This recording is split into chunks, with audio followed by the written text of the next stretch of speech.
Have you ever walked into a room in your own home and felt overwhelmed by the clutter, unsure where to even begin?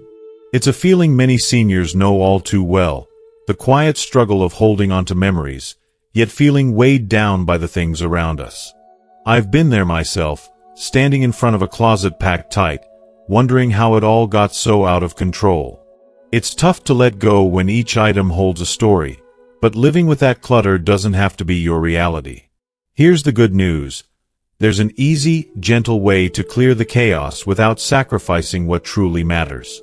No harsh rules or rushed decisions. Just simple steps that respect your memories and help create a peaceful, organized home where you can breathe and relax. These methods aren't about throwing everything away. They honor the treasures you want to keep while freeing you from the stress of clutter. What's more, one of these steps uses a surprisingly quick test that even amazed me with how fast I could make decisions, tapping into the wisdom I've gained over the years. It's like having your secret shortcut to peace of mind. So, what's the one room or space in your home that makes you feel the most overwhelmed right now?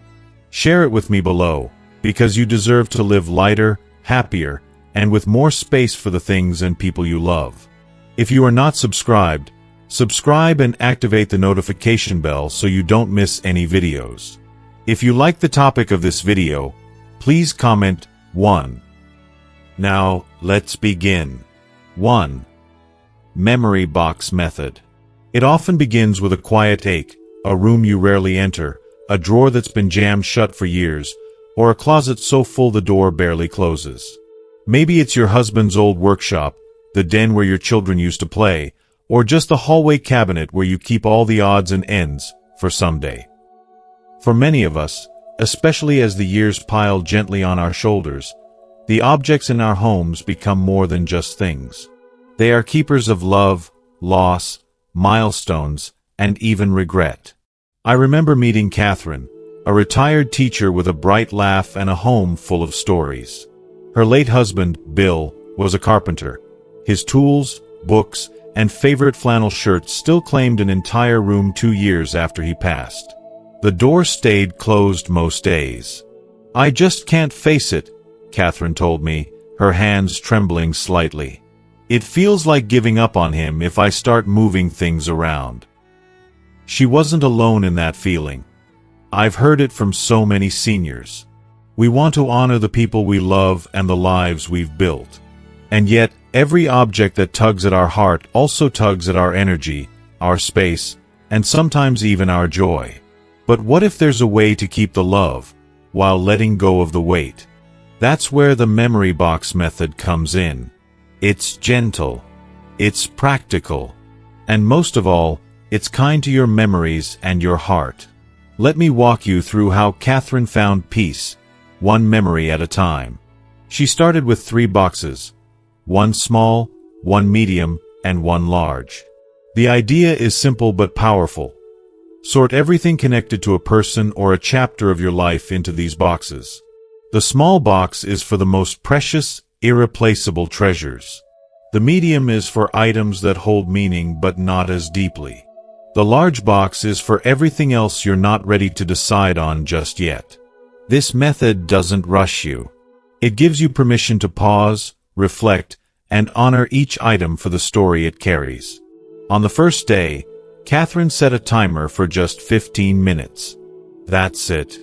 No pressure to clear the whole room or make hard decisions all at once. Just 15 minutes with the door open, sunlight slanting through the dust motes, and her heart wide open.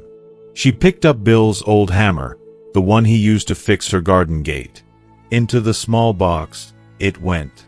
A stack of magazines with his notes in the margins made her smile and cry at the same time. Into the medium box. Then she came to a faded sweater, thick and scratchy, that still smelled faintly of aftershave but also brought back a memory of a long-ago argument. She hesitated, but in the spirit of honesty, she placed it in the large box. That sweater carried both love and pain, and that's okay. Here's a gentle tip that changed everything for her. Before letting go of anything in the large box, Catherine took photographs of each item. She snapped a picture of Bill's battered toolbox, his collection of fishing lures, and the mugs he brought her every morning for coffee.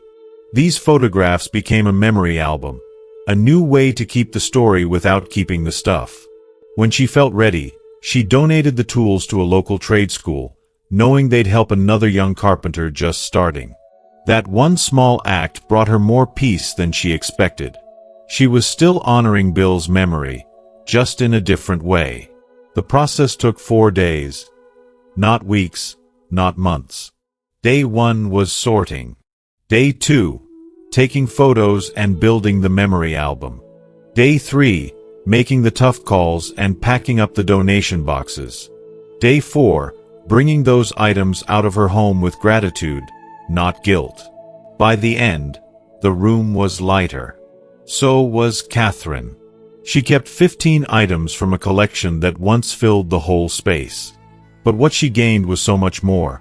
She could finally sit in that room, surrounded not by sorrow, but by reminders of love that felt manageable and warm. She told me, "I thought letting go would mean forgetting him.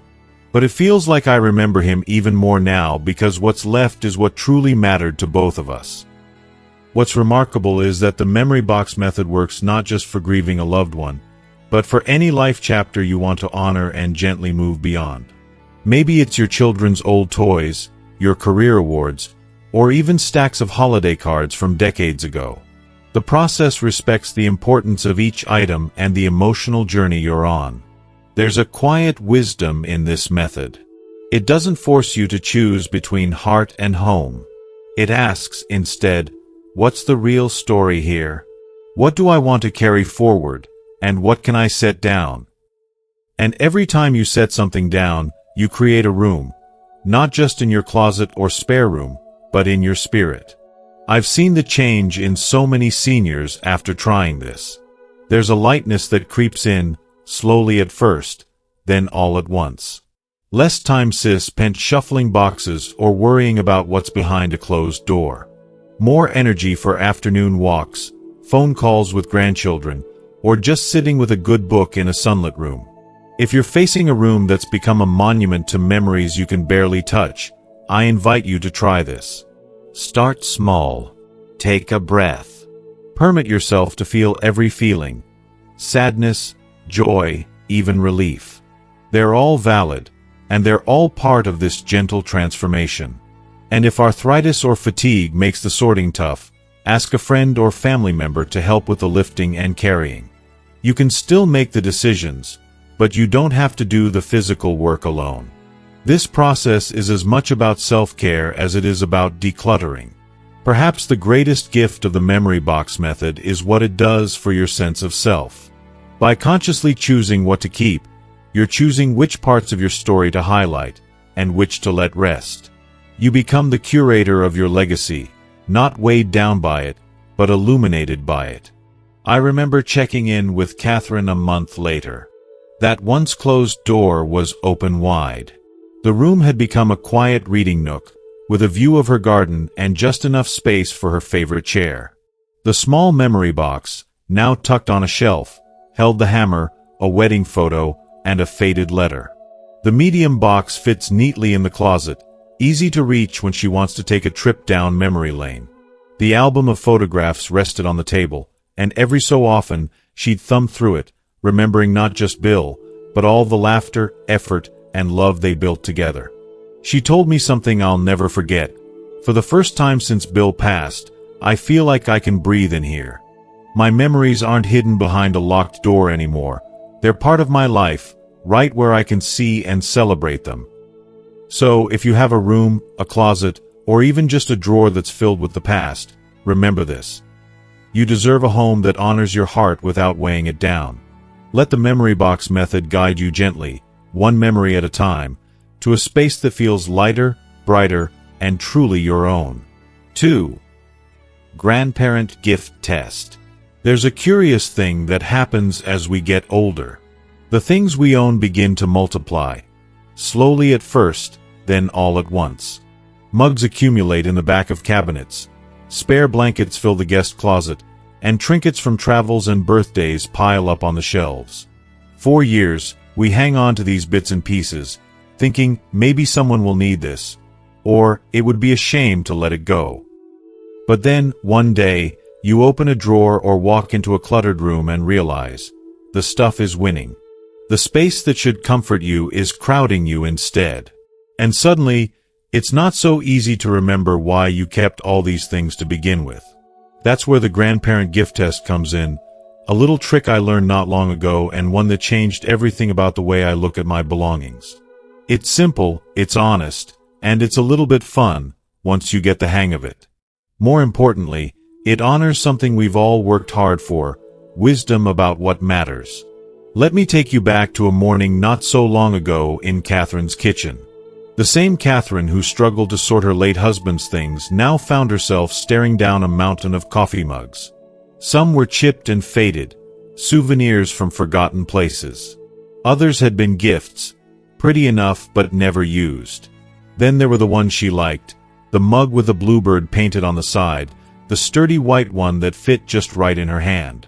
If you are still watching this video and find these lessons useful, please comment 1 below to let me know that you are still here with me. She sighed, feeling the old tug of guilt. It seems silly, but I can't let go of the mugs. Bill bought some, the kids gave some, and others, well, they just showed up, I guess. That's when we tried the grandparent gift test. It works like this. Pick up each item and ask yourself, would I be excited to give this to my grandchild, my niece, or a young friend? If you'd feel proud passing it along, keep it. If not, if it's something you wouldn't give as a gift, maybe it's time to let it go. At first, Catherine laughed. What grandchild wants a coffee mug? But when she tried it, something clicked. She picked up the bluebird mug. I'd love for Anna to have this, she said, thinking of her granddaughter. She set it aside. She picked up a faded mug from a long-ago work event and smiled. Nobody needs this one. Into the donation box it went. She moved down the line, sorting with surprising speed. Would I want to give this to someone I love? The answer was so often clear, in her bones, without overthinking. She kept the ones with memories, or quality, or beauty. The rest, 29 of she let go. What's more, she started imagining who might enjoy some of her nicer pieces, and for the first time, decluttering felt generous rather than sad. What I love about this test is how it shifts the way we see things. It's not about getting rid of stuff, or feeling guilty for what we've kept. It's about curating a collection you'd be proud to share, choosing the best, not out of duty, but out of joy. Our homes become museums of meaning, not warehouses of obligation. As Catherine worked through her kitchen, the test brought up a few more questions. Would this item make someone I love smile? Would I be proud to tell the story behind it? Is this something that still represents who I am now, not just who I was decades ago? These gentle questions act as a compass. And, surprisingly, they speed up the decision process. There's no need to agonize for hours over each object. You know, deep down, what's truly worth sharing with family and friends. It didn't stop with mugs. Soon, Catherine moved on to her jewelry box. She found a collection of vintage brooches, some she hadn't worn since the 1980s. They're pretty, she said, but they'd look so much better on Emma. That afternoon, she invited her granddaughter over. The look on Emma's face, as she pinned a sparkling blue brooch to her sweater, said it all: delight, gratitude, and the start of a new story for an old treasure. I've seen this happen again and again with others. Sometimes, the things we hold on to out of habit take on new life when we let them go with intention and love. A set of holiday dishes finds its way to a young couple's first apartment. An old board game, once collecting dust, becomes a favorite for family game night. Even something as simple as a well-loved mixing bowl can make baking with grandchildren that much sweeter. It's not always easy. There are some things you simply can't give away because they belong to your heart. But by reframing decluttering as an act of generosity, the fear of losing things fades. You're not giving up your past. You're investing it in someone else's future. This method brings other gifts, too. The process itself invites conversation and connection. As you think about which items to pass on, it's the perfect chance to share stories. The time you burned your first Thanksgiving pie in that casserole dish. The necklace you wore on your wedding day. The old record player that filled the house with Elvis on Saturday mornings. These stories are part of your legacy, and your loved ones will cherish them just as much as the objects themselves. If you live alone or your family is far away, this method still holds power. Make a gift pile as you go. Call a neighbor, a friend, or even a local charity. Catherine ended up hosting what she called a treasure afternoon. She invited her family and a few close friends, set out tea and cookies, and let everyone choose something that spoke to them. The house filled with laughter and reminiscing.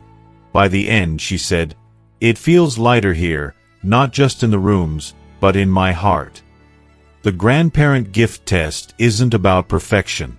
Maybe you'll find some things you want to keep just for yourself, and that's perfectly fine. The goal is to help you make choices from a place of love and pride, not pressure or shame. And here's a lovely secret.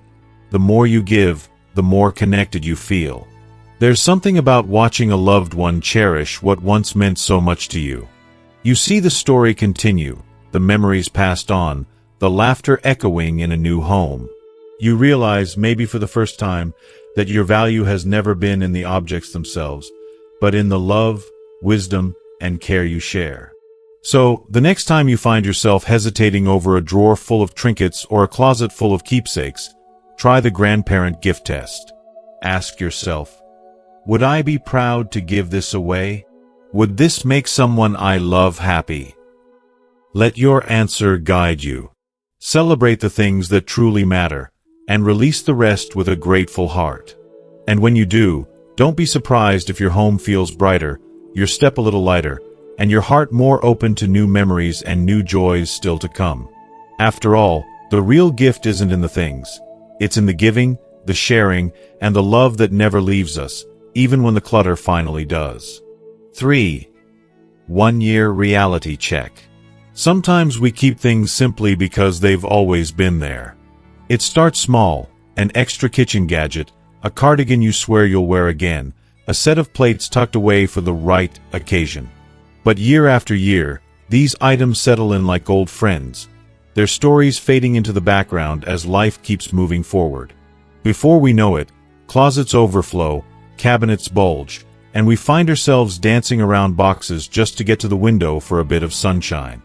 If you're anything like me, or like my friend Rosalind, whose home once resembled a museum of just-in-case treasures, you've probably wondered, do I need all of this? The honest answer can be surprisingly freeing. That's why the 1-year reality check became such a game-changer for Rosalind, and why it just might be the key to creating space, peace, and possibility in your own home. Rosalind's story isn't unusual. She's the type of person who loves to prepare, baking bread from scratch, hosting Sunday suppers, and always ready with a backup blanket or extra set of dishes for guests. As the years went by and her children moved out, she found herself with rooms full of things she might need someday. The bread maker collected dust. The winter coats multiplied, even though she spent every January in sunny Arizona. In the back of her mind, there was always a small voice whispering, "What if?" One brisk morning, as Rosalind shuffled past the treadmill buried beneath coats, she paused and wondered when she'd last used half of what surrounded her. That's when her daughter introduced her to the 1-year reality check, a simple, honest process to help decide what truly belongs in your home and what's just taking up space. Here's how it works.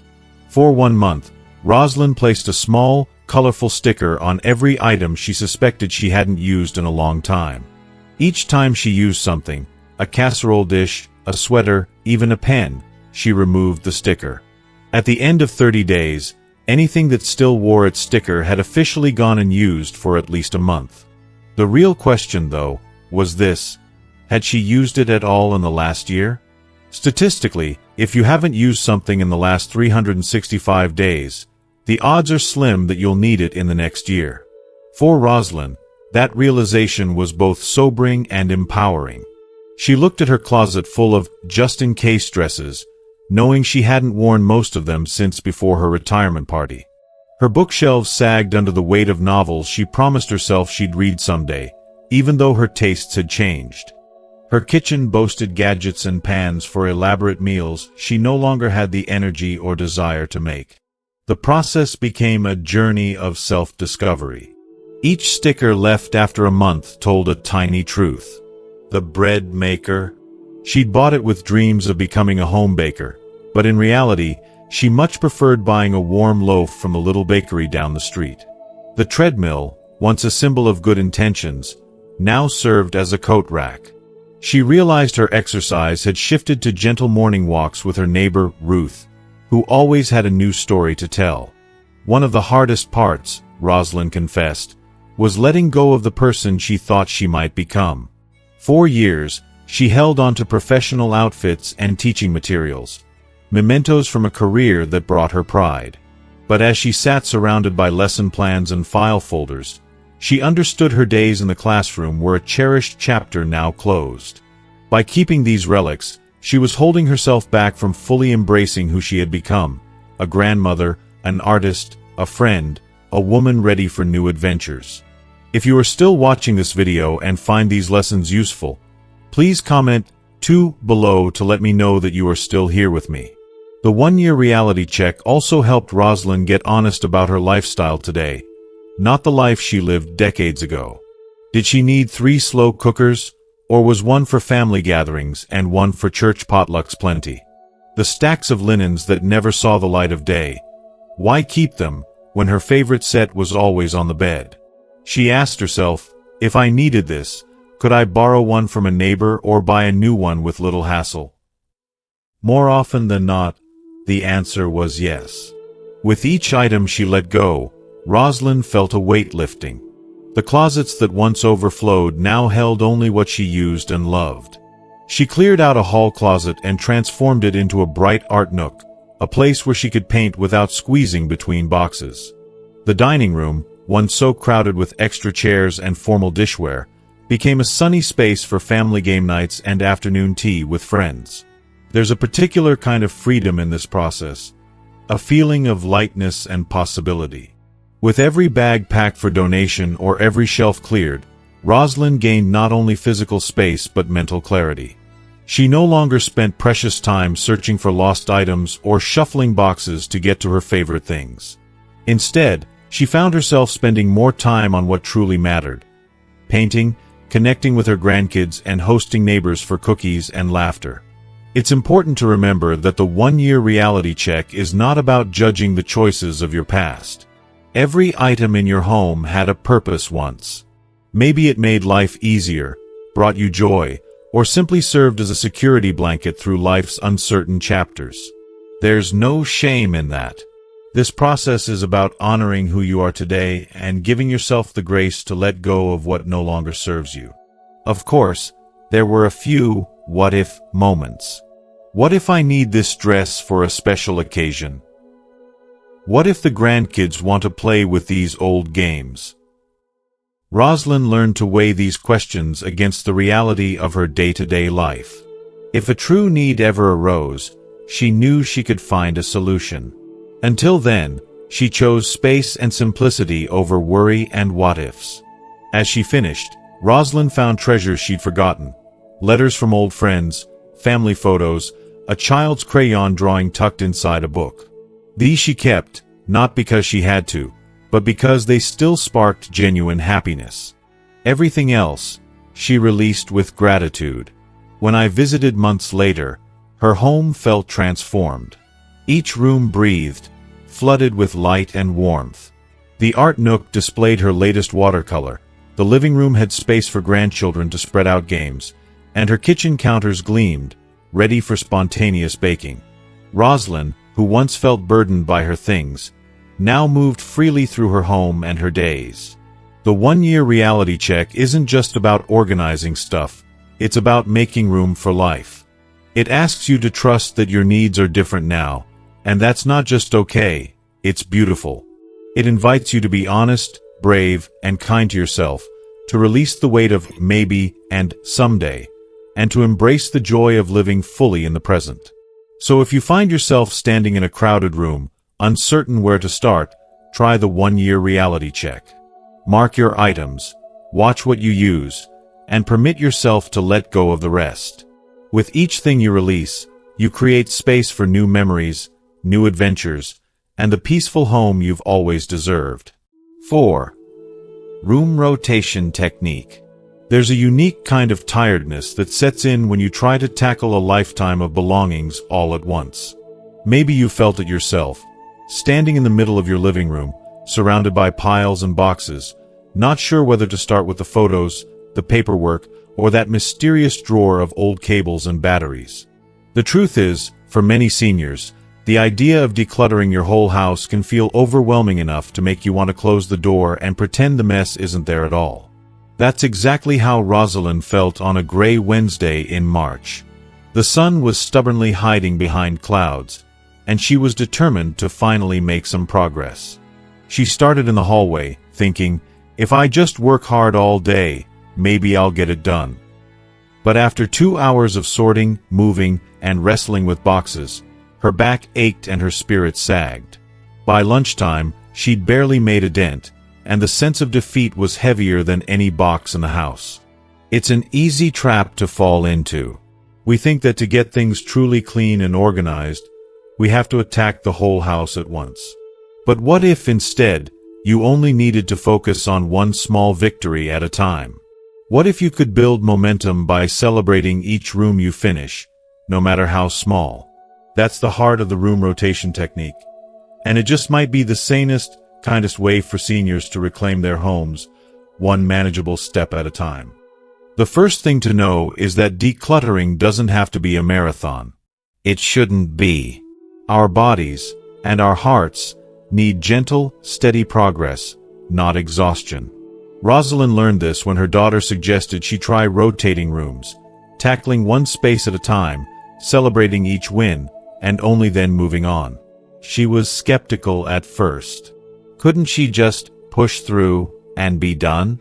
But she agreed to give it a try. She began with the guest bathroom, a small room she rarely used and therefore felt less emotional about. On Monday morning, she set a timer for 20 minutes. She sorted expired medications and tossed old shampoo bottles. She wiped down shelves and smiled as she found a tiny bottle of bubble bath from when her grandchildren were small. In just 20 minutes, she'd finished the room, and for the first time in ages, she felt energized instead of defeated. The victory was small, but it was hers.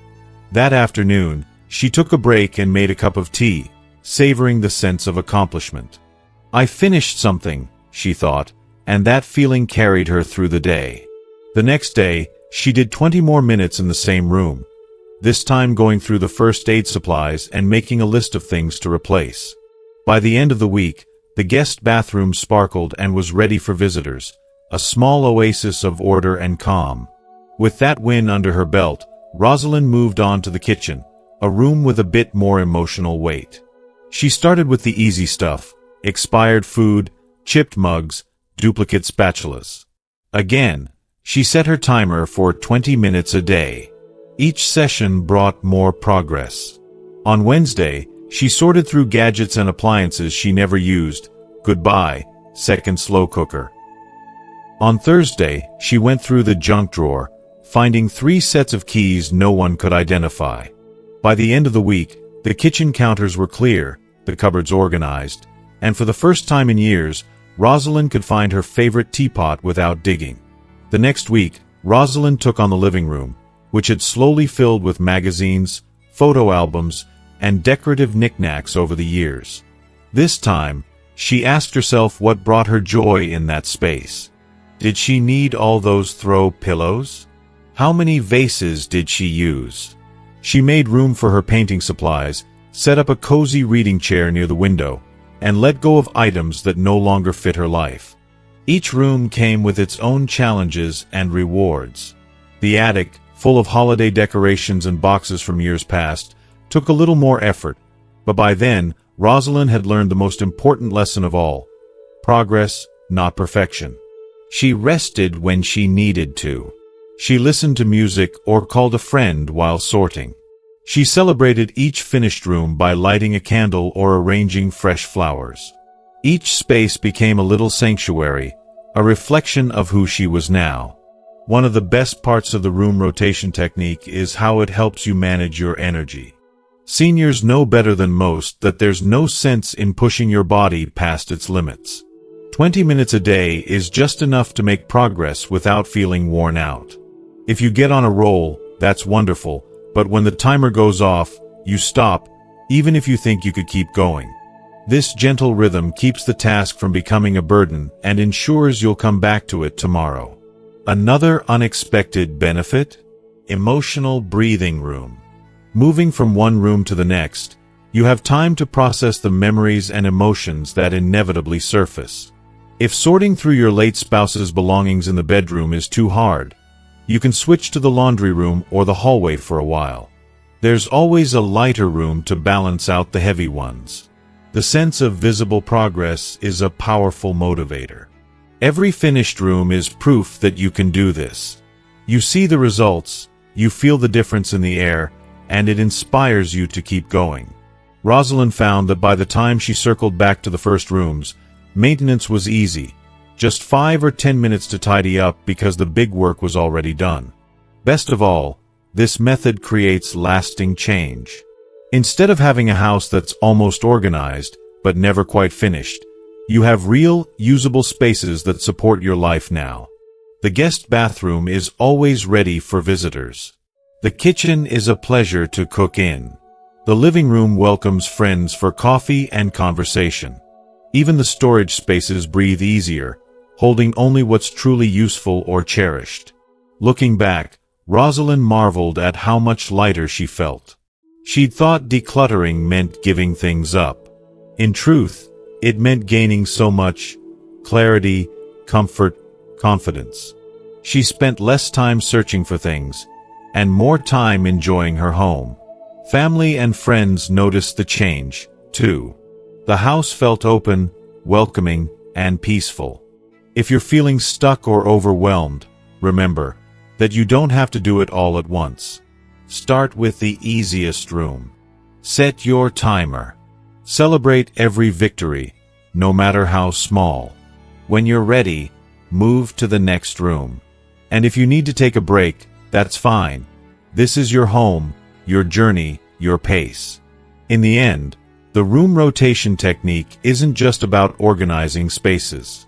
It's about permitting yourself to move forward, one gentle step at a time. You deserve a home that brings you peace, not pressure.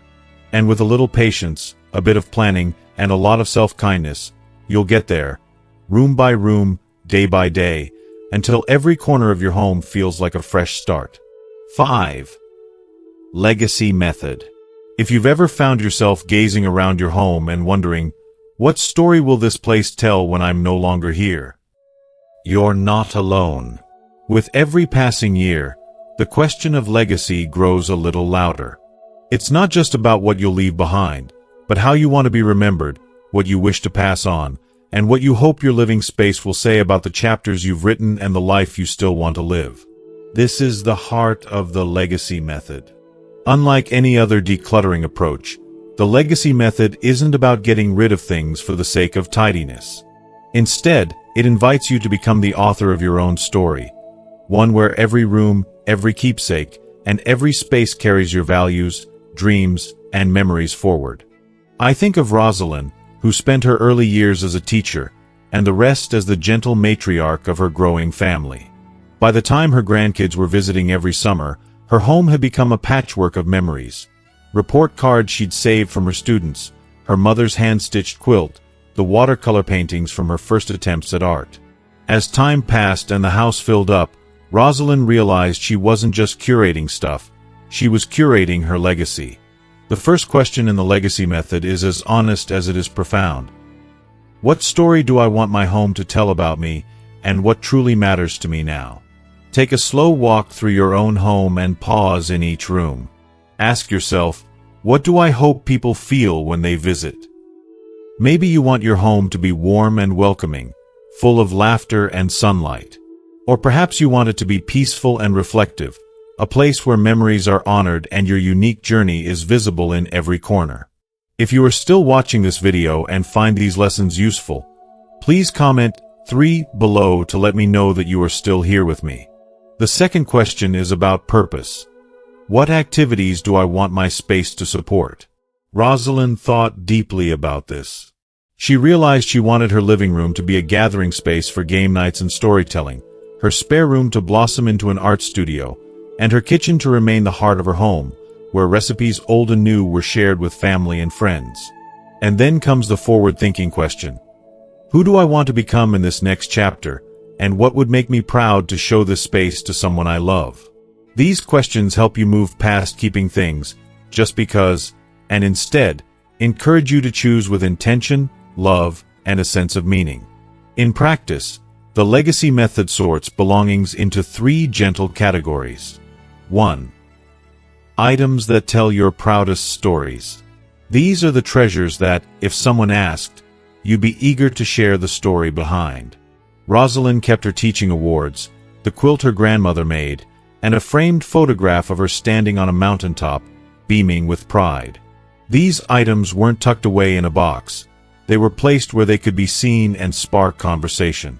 They said, "This is who I am. This is what I've achieved, what I've loved, what has shaped me." 2. Items that support your current dreams. Life is always moving. The legacy method reminds us not to build a shrine to the past, but to make room for the person we are becoming. Rosalind allowed herself to let go of professional clothes she no longer wore, shelves of textbooks from her teaching days, and endless gadgets for hobbies she no longer pursued. In their place, she kept her favorite set of watercolors, a comfy chair by the window, and a basket of yarn for evenings spent knitting. Her home became a stage for her dreams today, not the dreams of yesteryear. 3. Items that honor your future self. Perhaps you imagine yourself 5 or 10 years from now. What would you like that version of you to find when she opens a closet or walks into a room? Rosalind set up a small, organized file for her medical records, kept one elegant set of dishes for special dinners, and gathered family photos into a beautiful album, so her grandkids could always flip through the pages of her life. The emotional shift brought on by the legacy method is subtle but powerful. Instead of feeling like she was erasing her memories, Rosalind felt she was polishing them, shining a gentle light on what truly mattered. The process wasn't rushed. Sometimes she spent an afternoon with just one box of old letters, reading each one before deciding if it belonged in her proud stories pile or if it was time to say goodbye. Some things went to family members, a set of recipe cards for her daughter, a collection of postcards for her niece, and a chess set for her grandson. She found that sharing these pieces while she was still here allowed her to watch new stories begin. The legacy method also encourages you to share your intentions. Rosalind wrote small notes and tucked them with special items, explaining their history or why they meant so much. "This quilt was made by my mother the winter your dad was born," she wrote. "I hope you'll use it when you need warmth, comfort, or a reminder of how much you are loved." These notes, simple and heartfelt, became part of her legacy, guiding, encouraging, and connecting her family even when she wasn't in the room. One of the loveliest parts of this method is the ripple effect it has on your life. With each room that reflected her values, Rosalind found herself feeling lighter and more at ease. She slept better in a bedroom that felt calm and intentional. She hosted friends with pride, unafraid of clutter or confusion. She found herself looking forward to mornings spent in her art studio, paintbrush in hand, the sun streaming through the window. The transformation wasn't just in the physical space. Rosalind's confidence grew. She no longer worried about what would happen to her things when she was gone, because she knew she had given careful thought to each decision. She was at peace with the story her home told, a story of love, resilience, creativity, and purpose. If you're standing at the doorway to a cluttered room, Wondering where to start? Let the legacy method be your guide. Begin with a single question. What do I want this space to say about my life? Move gently, without hurry or judgment. Take time to reflect, to remember, and to choose with intention. You might even find that the process becomes a celebration, a chance to look back with gratitude and look forward with hope. In the end, legacy isn't just what we leave behind. It's the daily living testament of who we are, stitched into every room, every story, every act of kindness.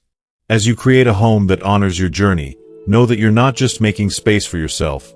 You're leaving a map for those you love to follow, long after you've turned the final page. That, perhaps, is the most meaningful legacy of all. As we come to the close of this journey together, I want you to take a moment and imagine your home. Truly imagine it as a place of peace, comfort, and joy. Picture walking through rooms filled only with the things that bring you happiness, memories that warm your heart, and space that invites you to breathe easy. This isn't just a dream. It's a possibility well within your reach. You've learned that decluttering isn't about rushing or losing what's important. It's about honoring your life, your memories, and your future.